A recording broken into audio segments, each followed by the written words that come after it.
Voyons maintenant le graphe de conduite. On va double-cliquer sur le graphe de conduite dans l'arborescence à gauche. On va s'intéresser au graphe de conduite.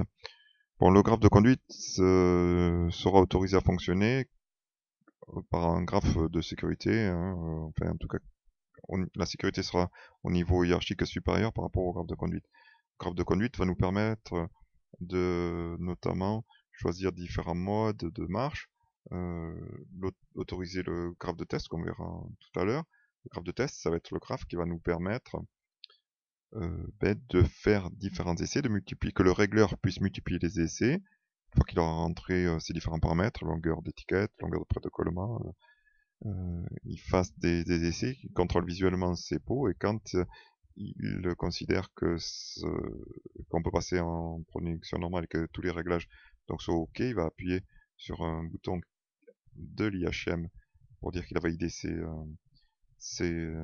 réglages, et on va passer en activité d'étape 13. Bon, on vérifiera, on fera une redondance de vérification qu'on a bien le capteur d'opti d'étiquette, que le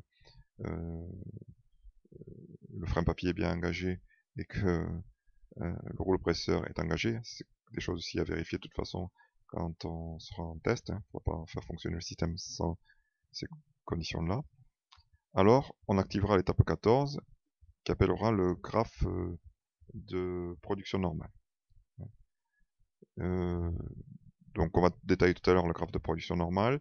En tout cas, quand on sera en production normale, c'est qu'on aura l'activité de l'étape 14 dans ce cas-là. On verra comment on récupère l'activité d'une étape. C'est x14.x, on verra ça sur une autre vidéo. En tout cas, c'est dans cet état-là qu'il faudrait qu'on soit le plus souvent. C'est là qu'on peut faire gagner de l'argent à l'entreprise. C'est en production normale que l'on doit être le plus souvent possible. Mais en attendant, il va falloir pouvoir le quitter, cet état. Il y a deux cas principaux que l'on a imaginés. Le cas où on appuie volontairement, le régleur ou l'opérateur il appuie sur arrêt PO parce qu'il fait son arrêt fin de journée ou autre.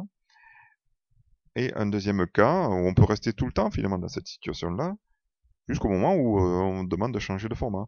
Si on change de format d'étiquette, il faut venir faire d'autres réglages. Voilà ce que l'on a pensé donc.